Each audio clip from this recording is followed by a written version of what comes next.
नमस्कार, आप देख रहे हैं अभी अभी। लेकिन उससे पहले कल एक बड़ी खबर आई थी, जो अपडेट हमने आपको दिया था कि गृह मंत्री अमित शाह और मोहन यादव को बनाया गया है हरियाणा के लिए पर्यवेक्षक। इसके भी कई मायने हैं, लेकिन उससे पहले कई मंत्री शपथ ले सकते हैं। और कौन कौन है उस फेहरिस्त में कि मंत्री पद की शपथ आखिर कौन लेगा? हमारे साथ जुड़ेंगे वरिष्ठ पत्रकार देवेंद्र गांधी जी, उनसे जानने का प्रयास करेंगे। कैसे हैं आप? बहुत बढ़िया हिमांशु। सबसे पहले तो लोग ये जानना चाहते हैं कि मुख्यमंत्री होगा कौन, कौन शपथ लेगा। क्या हालांकि ये डिसाइडेड था कि बीजेपी ने पहले ही ऐलान कर दिया था कि नायब सिंह सैनी की अगुवाई में हम चुनाव लड़ने जा रहे हैं और नायब सिंह सैनी अगले मुख्यमंत्री होंगे। लेकिन अभी कईयों का दिल धड़क रहा है और हार्ट बीट 150 के पार चली गई है।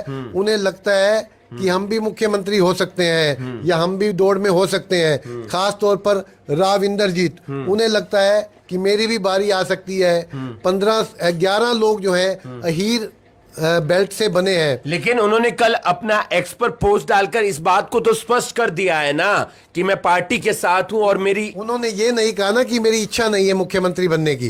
उन्होंने ये कहा कि मैं पार्टी के साथ हूं। जो मुझे बागी बता रहे हैं, मैं बागी नहीं हूं और ना ही कोई बगावत करने जा रहा हूं। लेकिन ये ख्वाहिश तो उन्होंने जाहिर अभी भी कर रखी है कि मैं 2014 से करते आ रहे हैं। हाँ, लंबी ख्वाहिश है उनकी। और जो लंबी ख्वाहिश चली जाती है ना, कीड़े कुल बुला रहे हैं, वो कीड़े कुल बुला रहे हैं राविंदर जीत के मन में मुख्यमंत्री बनने के। जैसे ख्वाहिश बीरेंद्र सिंह की भी थी, जैसे अनिल विज की भी थी, और अनिल विज की तो अभी भी है क्योंकि वो विधायक बन चुके हैं। इन दोनों की ख्वाहिश है। शायद जो आपने अभी कहा कि क्यों बनाया गया अमित शाह को हरियाणा का पर्यवेक्षक, और ये शायद पहली मर्तबा हुआ है गृह मंत्री रहते हुए ने पर्यवेक्षक बनाया गया। इतने बड़े नेता एक पार्टी के अध्यक्ष रह चुके हैं, साथ ही साथ अब वो गृह मंत्री, उनके पास चार्ज है। आप ये समझ सकते हैं कि इसके मायने अलग हैं, ताकि पार्टी में कोई भी नेता बगावत ना करे और कोई भी अपनी आवाज ऊपर ना करे। प्रधानमंत्री नरेंद्र मोदी के बाद सेकंड बड़ा नाम है अमित शाह का। वो इसलिए भेजा जा रहा है कि कोई मोए मोए वाली स्थिति पैदा ना हो, जैसी कि राजस्थान में हो गई थी। वो वसुंधरा राजे जैसे पर्ची निकली, ऐसा ना हो कि कोई पर्ची लेकर के आ रहे हो। वहां पर राजनाथ सिंह को भेजा गया था। जी, राजनाथ सिंह को भेजा गया था। हालांकि ये लगभग तय है कि नायब सिंह सैनी, लगभग नहीं 100% तय है कि नायब सिंह सैनी ही 17 तारीख को मुख्यमंत्री पद की शपथ लेंगे। लेकिन कोई इफ एंड बट ना करे, कोई अपना दावा पेश ना करे उस मीटिंग में, क्योंकि उस मीटिंग के पहले शायद सांसदों को भी बुलाया जाएगा। इसलिए अमित शाह पहले ही पहुंच रहे हैं वहां पर। मैं एक चीज जानना चाहता हूं गांधी जी, जो 16 तारीख को विधायक दल की बैठक होनी है, 17 तारीख को शपथ का कार्यक्रम है, उसमें जो 48 विधायक है उनके साथ प्रदेश अध्यक्ष भी रहेंगे। क्या उस मीटिंग के अंदर गृह मंत्री अमित शाह और मोहन यादव भी रहेंगे, या फिर इससे पहले 1-to-1 बातचीत हो जाएगी, उसके बाद विधायक दल का नेता होगा और उसके बाद एक पर्ची आ जाएगी? मुझे लगता है कि विधायक दल की जब बैठक होगी, विधायक दल की बैठक में ही मुख्यमंत्री चुना जाता है। कोई मुख्यमंत्री बाहर से तो चुना नहीं जाएगा। तो उस विधायक दल की बैठक में मौजूद रह सकते हैं मोहन यादव और अमित शाह, दोनों मौजूद रह सकते हैं। इस बात में कोई संदेह नहीं है। वो अपना काम करके चले जाएंगे 16 तारीख को ही। 17 तारीख को ओथ वाले दिन प्राइम मिनिस्टर आएंगे, बड़ी जनसभा होगी वहां पर। और पास बनने शुरू हो गए हैं पत्रकारों से लेकर आम पब्लिक के, क्योंकि 50,000 लोगों के पहुंचने की। आपके पास आया पास हमारे पास, अगर हम अप्लाई करेंगे तो आएगा। आया है। हिमांशु को कौन इग्नोर कर सकता है? अभी को कौन इग्नोर नहीं, आप जाएंगे और कवर करेंगे। और वो ग्राउंड जो है पंचकुला का, वो बहुत बड़ा ग्राउंड है। ऐसी जानकारी है 50,000 से 60,000 लोग वहां पर 50,000 लोगों का कार्यक्रम रखा गया है। लेकिन अब चर्चा कर लेते हैं बड़ी खबर पर कि कौन होगा नायब मंत्रिमंडल में मंत्री। नायब मंत्रिमंडल में नायाब मंत्री ये भी कहा जा सकता है। पहले सबसे आते हैं, 48 सीटों का जिक्र करते हैं। राजपूत समाज से 2 विधायक बनकर आए हैं, एक रादौर से श्याम सिंह राणा और योगेंद्र राणा आपके करनाल जिले से असंध विधानसभा। देखिए, सोशल इंजीनियरिंग जो होनी थी वो हो चुकी, वो भाजपा चुनावों में कर चुकी। सोशल इंजीनियरिंग का जो फार्मूला होता है ना कि इसको इतनी ओबीसी को टिकट दो, इतनी राजपूतों को टिकट दो, इतनी जाटों को टिकट दो, वो सोशल इंजीनियरिंग भाजपा कर चुकी। उसमें सफलता भी हासिल कर चुकी। अब जहां तक बात है कि क्या जातिगत आधार पर मंत्री बनाए जाएंगे, तो भाजपा ऐसा करती रही है और कई बार नहीं भी करती, क्योंकि ये भाजपा है। इसके बारे में ये कहना कि ये राजपूतों में से कोई मंत्री बनेगा ही, ये पक्के तौर पर नहीं कहा जा सकता, लेकिन अगर कोई बनेगा। आपने एक बात का जिक्र किया कि ये भाजपा है, अगर आपने इसको समझ लिया तो फिर आपकी जो राजनीतिक एक दूरदृष्टि है वो कम है, क्योंकि ये वो काम करते हैं जो कोई सोच भी नहीं सकता। ये वसुंधरा राजे नहीं समझ पाई, ये राजनाथ सिंह नहीं समझ पाए। राजनाथ सिंह को जो पर्ची दी गई, उनको कहा गया ये पर्ची बंद है, आपने हवाई जहाज में बैठकर भी ये पर्ची नहीं खोलनी कि कहीं लीक हो जाए बात। ये पर्ची विधायक दल की बैठक में जाकर के खोलनी है।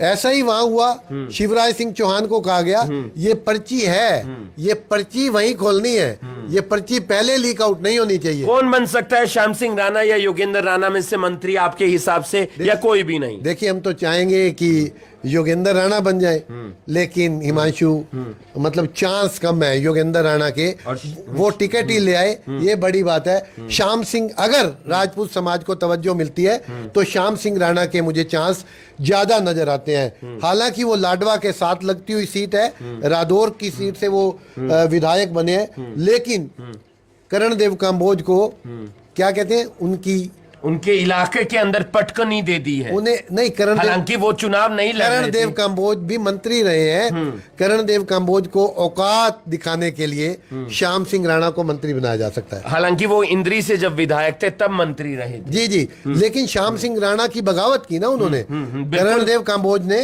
राम कुमार कश्यप और श्याम सिंह राणा को हराने की अपील की आपके थी। हिसाब से इन दो में जो प्रबल नाम है वो श्याम सिंह राणा का क्योंकि दूसरी बार के विधायक हैं। जाट समुदाय में कृष्णा गहलावत, सुनील सतपाल सांगवान, रणधीर पनिहार, महिपाल ढांडा, श्रुति चौधरी और उमेद सिंह। देखिए, ये 6 जाट चेहरे बनकर के भाजपा की टिकट पर आए हैं, और मुझे जो लगता है उनमें सबसे नाम है आगे महिपाल डांडा का। चौथे नंबर पर जो पानीपत ग्रामीण से है, महिपाल डांडा जो है वो मनोहर लाल के फेवरेट माने जाते हैं। एक नाम तो ये हो सकता है, 2 जाटों को बनाने की संभावना है, लेकिन ऐसा भी हो सकता है कि एक को ही बनाया जाए। 6 जाट चुने गए हैं, क्योंकि और भी कास्ट इक्वेशन देखनी है। श्रुति चौधरी मुझे नहीं लगता, क्योंकि उनकी मां को अभी ही राज्यसभा में भेजा गया, और नेक्स्ट टाइम भी वो राज्यसभा जाएंगी ऐसा लगता है। तो मुझे नहीं लगता कि श्रुति चौधरी को मंत्री बनाया जा सकता है। आपके हिसाब से यहाँ पर जो नाम मजबूत है वो है महिपाल ढांडा या हाँ, और दूसरा नाम है कृष्णा गहलावत का। ये 2 नाम है, या सुनील सतपाल सांगवान।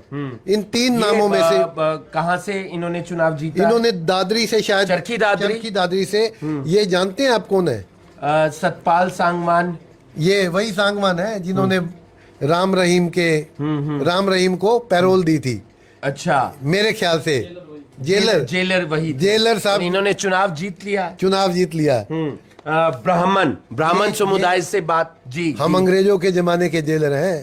थोड़े इधर आ जाओ, थोड़े इधर, बाकी मेरे पीछे आ जाओ। और अकेले भी चले तो भी ये जीत हासिल कर गए। पार्टी ने इनका भरपूर साथ दिया। पार्टी की टिकट पर लड़े, पार्टी वक्त पर आए। तो मुझे लगता है कृष्णा गहलावत सीनियर है, और सुनील सतपाल सांगवान, महिपाल डांडा, मैं इन 2 नामों पर जाऊंगा। कृष्णा गहलावत और महिपाल ढांडा, इन 2 नामों पर, ये मेरा आंकलन है। आपका आंकलन है। ब्राह्मण समुदाय से अगर बात करें तो 7 विधायक चुनकर आए हैं। उसमें शक्ति रानी शर्मा जो विनोद शर्मा जी की पत्नी है, अरविंद शर्मा जो गोहाना से विधायक बने हैं, पूर्व सांसद हैं, राम कुमार गौतम, सफीदों से इन्हें टिकट मिला, इन्होंने जीत हासिल की, देवेंद्र अत्री, मुकेश शर्मा, ब्रिजेंद्र सिंह को हराया। हाँ, देवेंद्र अत्री ने ब्रिजेंद्र सिंह जो उचाना से, मुकेश शर्मा, गौरव गौतम और मूलचंद शर्मा पहले भी मंत्री हैं, 2 टाइम के मंत्री हैं। देखिए, ये मनोहर लाल के मंत्रिमंडल में भी शामिल रहे, और ये नायब सैनिक। उनके मंत्रिमंडल में तो इनके पास परिवहन मंत्रालय था। जी, परिवहन मंत्रालय था। तो मूलचंद शर्मा को तवज्जो दी जा सकती है, और दूसरे नंबर पर डॉक्टर अरविंद शर्मा का नाम चल रहा है।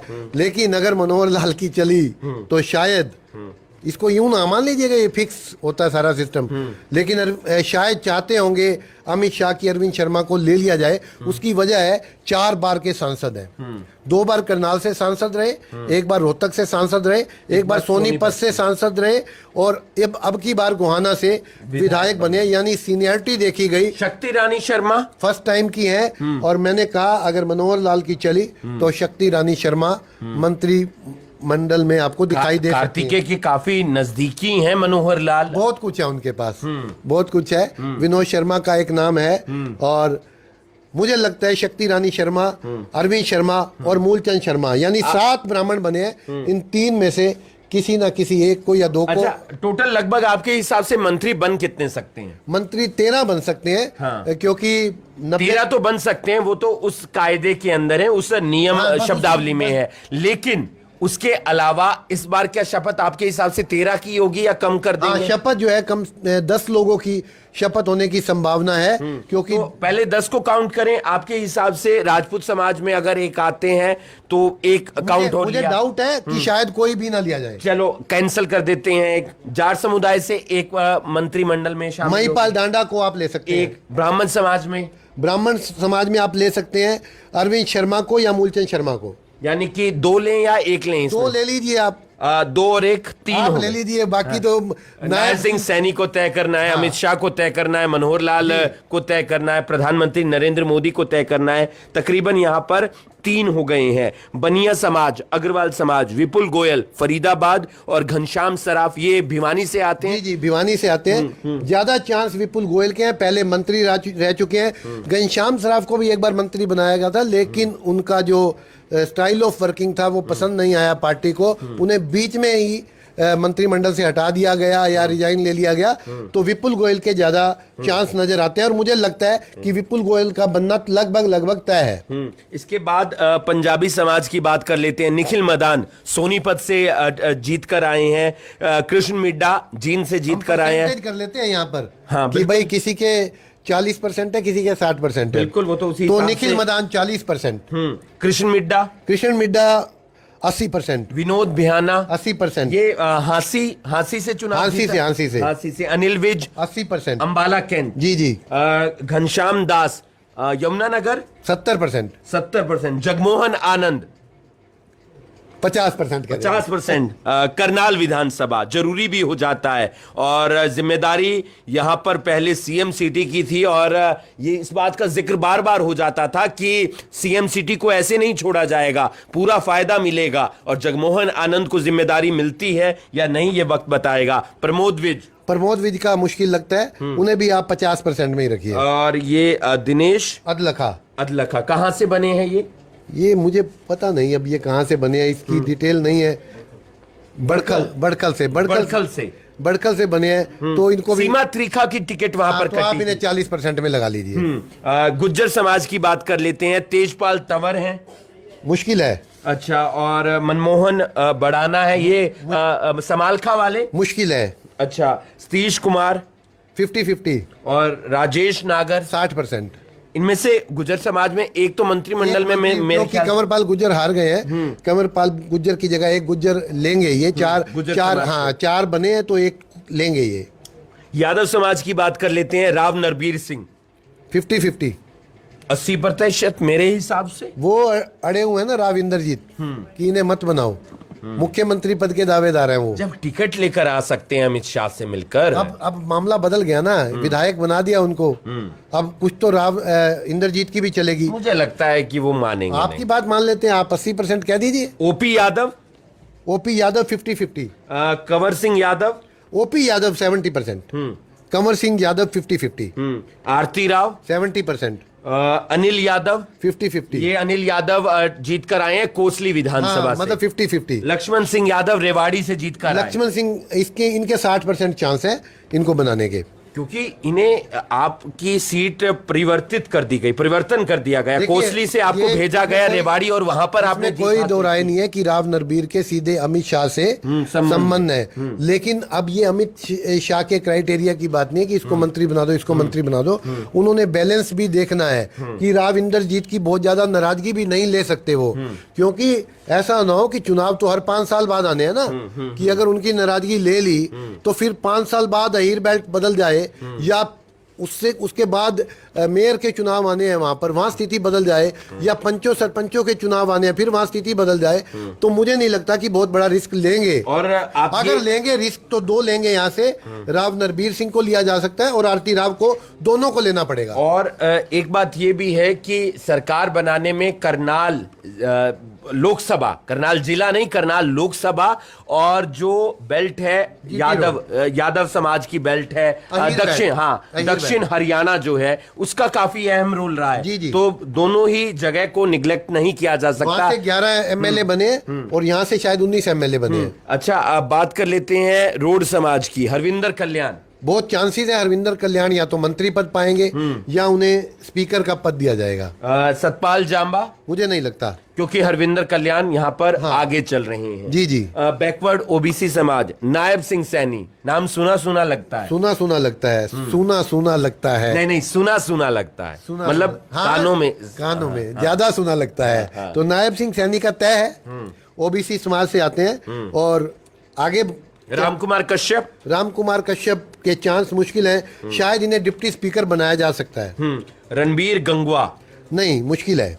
इन्हें पहले डिप्टी स्पीकर तो बना रखा है, शायद राम कुमार कश्यप को ये जिम्मेदारी दी जा सकती है। हरिजन समाज की बात कर लेते हैं। हरिंदर सिंह, मुश्किल है। कृष्ण कुमार डॉक्टर हैं जो सीएमओ रह चुके हैं करनाल में। जी, मुश्किल है। आपको बता दें, इन्होंने जिम्मेदारी को संभाला। करनाल में ये सिविल सर्जन रहे हैं और 3-4 महीने रहे। उस दौरान इनसे बातचीत वगैरह भी हुई। इसके बाद इन्हें चंडीगढ़ डिप्टी डायरेक्टर के पद पर भेज दिया गया। और जब सीटों का बंटवारा होना था, आखिरी दौर चल रहा था सीटों के बंटवारे में, तो इन्होंने इस्तीफा दिया अपने पद से और टिकट लेकर आए और इन्होंने जीत हासिल की। कृष्णलाल पवार लगभग तय है नाम उनका। लगभग तय है। तय इसलिए भी हो जाता है क्योंकि आज एक बड़ी खबर यह आती है कि राज्यसभा वो तो देना ही था ना हिमांशु, वो तो उन्हें इस्तीफा देना ही था, उनका रिजाइन होना ही था, क्योंकि एमएलए बन चुके हैं। ठीक है, 2 सीटें नहीं रख सकते। वरिष्ठ हैं तो ज्यादा चांसेस हैं। अगर सबसे ज्यादा किसी के चांसेस है मंत्री बनने के नायब मंत्रिमंडल में,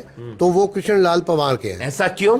वो पहले भी मंत्री रह चुके हैं और हरिजन समाज से आते हैं, कदावर नेता है। मुझे याद है 2014 से 19 का जो समय था, जब मनोहर लाल मुख्यमंत्री थे, पहली बार सरकार आई थी। हाँ, जेल मंत्रालय और परिवहन मंत्रालय, 2 बड़े मंत्रालय। आते ही मंत्रालय, और जब हार गए तो सीधा राज्यसभा, और अब जीत गए हैं, सीधी टिकट मिली है, अब मंत्री नहीं बनेंगे क्या? बिल्कुल। पवन खरखोदा, मुश्किल है।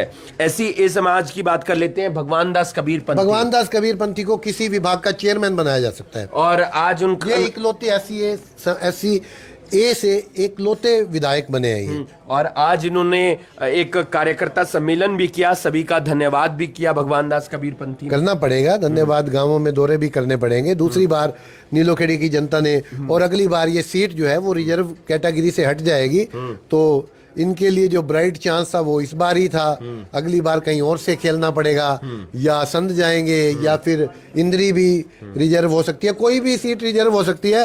तो लक्की है भगवान दास आखिरी चीज, और चेयरमैन ही मिल सकती है। वाल्मीकि समाज में कृष्ण बेदी, ज्यादा चांस है कृष्ण बेदी के, और लेकिन उससे भी ज्यादा चांस मुझे इस बार लगते हैं बिमला चौधरी के।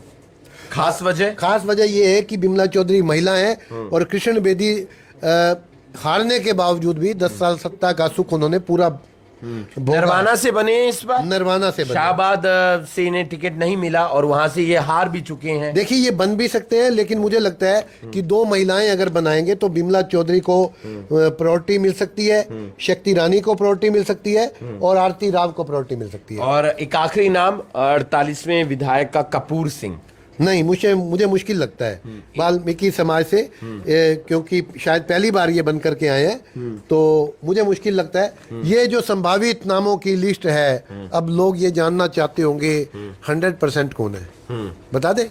100% तो मेरे हिसाब से सिर्फ नायब सिंह सैनी है। क्या पता लगता है पर्ची आ जाए ऊपर से। नहीं, ये नहीं फेरबदल होगा। आप ओबीसी चेहरे पर चुनाव जीते हैं, आप कैसे किसी का नाम फेरबदल चलिए कर देंगे? डिस्क्लोज नहीं करते। 10 नामों की लिस्ट हमारे पास सीधी पहुंची है दिल्ली से टाइप होकर के, लेकिन खुलासा नहीं करेंगे क्योंकि बहुत सारे लोग चाहते हैं कि हमारा भी नाम बना रहे, लिस्ट में हमारा भी नाम चलता रहे। कोशिश करेंगे 16 शाम को बताने की। कोशिश करेंगे 16 शाम को तो पता ही लग जाएगा। सिर्फ ये पता चलेगा ना कि सीएम कौन बन रहा है, नहीं, ये मंत्री। मेरे ख्याल से ये नहीं ये पता लगेगा। नहीं पता लगेगा। नहीं, उन्हें चंडीगढ़ जाके शपथ लेनी है। नहीं, बुलाएंगे तो सभी को चलो, ना। 16 शाम 48 के 48 बुलाए ये जाएंगे। लिस्ट हमारे पास पूरी आ चुकी है, लेकिन सबके नाम का खुलासा नहीं करेंगे। इंतजार कीजिए 2 दिन और, 16 तारीख शाम को बताएंगे आपको कौन कौन मंत्री हरियाणा में बनने जा रहा है। तब तक अटकलों का बाजार गर्म रहेगा। सब मंत्री बन करके सोइए रात को। कोई भी ऐसा ना हो जिसे ये लगे कि मैं मंत्री नहीं बन सकता। आप मंत्री बने या ना बने, लेकिन जनता ने आपको विधायक बना दिया है, इसलिए आप जनता के मुद्दों को भूलिएगा मत, क्योंकि जनता ने आपसे उम्मीद लगाई है इस बात की कि आप उनके काम करवाएंगे। काम ऐसे नहीं कि किसी ने नौकरी लगवानी है या किसी ने अपना किसी जमीन पर कब्जा बनवाना है। उन्होंने सड़क चाहिए, उन्हें पानी चाहिए, उन्हें ऐसी तमाम चीजें चाहिए जो एक व्यक्ति को जरूरत होती है। हिमांशु, 2 चीजें और मैं बताना चाहूंगा। एक तो कंवरपाल गुर्जर जो कि संगठन में पुराने हैं, उन्हें राज्यसभा भेजा जा सकता है। इनकी जगह कृष्ण लाल पवार की जगह। ठीक है। और दूसरी बड़ी जानकारी मैं आपको ये दे दूं कि जो सुभाष सुधा है वो मुख्यमंत्री नायब सिंह सैनी के राजनीतिक सलाहकार हो सकते हैं या उनके ओएसडी हो सकते हैं, क्योंकि नजदीकी भी हैं। और बता दें डीडी शर्मा जो कि पेवा से चुनाव हार गए हैं, वो हैफेड के चेयरमैन हो सकते हैं।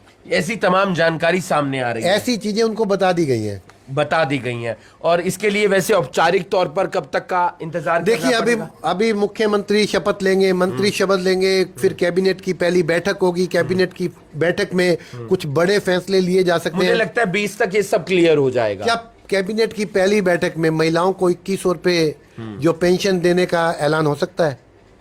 पेंशन नहीं है वो उन्हें उनके खर्चे के लिए, पेंशन का जिक्र नहीं है, उसको पेंशन शब्द शायद नहीं कहा गया है। महिलाओं को आर्थिक मदद कह लीजिए। आर्थिक मदद आप कह सकते हैं, दोनों में फर्क होता होगा। क्या ऐसा हो सकता है, होता दिखता है?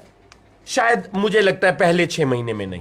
पहले 6 महीने में नहीं होगा, ऐसा मेरा मानना है। मेरा ये मानना है पहले 1 साल में भी नहीं होगा। हो सकता है, कोई बड़ी बात। जब तक कि दूसरा चुनाव ना आ जाए, भाजपा चुनाव के टाइम पर पत्ते फेंकती है। बिल्कुल, लेकिन कोशिश रहेगी। नायब सिंह सैनी ने 56 दिन में ऐसे जरूर डिसीजन लिए हैं जिससे जनता प्रभावित हुई है। बहुत सारे इशू उन्होंने एड्रेस किए थे पब्लिक के जब वो चुनाव लड़ रहे थे। जब चुनाव घोषित हो चुके थे, उन्हें पता नहीं लगा कि सुबह वो प्रेस कॉन्फ्रेंस कर रहे थे और कह रहे थे कि चुनाव समय पर होंगे, और एकदम से शाम को दोपहर को 3 बजे चुनाव आयोग ने प्रेस कॉन्फ्रेंस करके बता दिया कि हरियाणा में चुनाव होने जा रहे हैं। 1,20,000 कर्मचारी जो कच्चे लगे हुए हैं, वो बड़ा इशू है। इसके अलावा एक बात का और जिक्र, फिर हम अपनी इस जानकारी को, बातों को खत्म करते हैं। जो सुबह 9 से 11 दरबार लगता था, दरबार नहीं कहूंगा, ये कह सकते हैं जो शिकायतें सुनने के लिए अधिकारी बैठते थे, बड़े अधिकारी, उसमें एसपी भी मौजूद रहते थे, डीसी, एसडीएम, तमाम अलग अलग विभागों के, उसका भी पॉजिटिव प्रभाव गया जी। वो मुझे लगता है कि जारी रखेंगे, क्योंकि उसमें खर्चा तो कुछ नहीं होता ना। हाँ, लेकिन पब्लिक आकर उसके मन की संतुष्टि, मुझे लगता है कि वो जारी रहेगा, रहना चाहिए। वो सीएम विंडो रहेगी, पोर्टल, ये तमाम चीजें रहेंगी। देखते हैं आने वाले दिनों में क्या होता अगर है। नहीं रहेंगी तो फिर मनोहर लाल नाराज हो जाएंगे। अब उनकी नाराजगी के कोई मायने नहीं है। नहीं, आप मानिए, हरियाणा में अभी भी एक चेहरा जो भले ही दिल्ली से चलता हो, उसके मायने रहेंगे। नहीं, मुझे नहीं लगता इस तरह की। देखिए, संगठन आप अपने तो कह रहे थे टिकट भी उन्होंने बंटवाई है। हाँ, तो बंटवाई है, ये नहीं है ना, लेकिन कि वो नाराज हो जाएंगे। सब काम तो उन्होंने कर दिया, अब वो नाराज किस लिए होंगे? अगर अगर वो हटा दिए जाते हैं, जो आप कह रहे हैं पोर्टल हट गया, मान लो ये तमाम चीजें हट गई, तो नाराजगी आएगी। चलो नहीं नाराज करते मनोहर लाल जी को।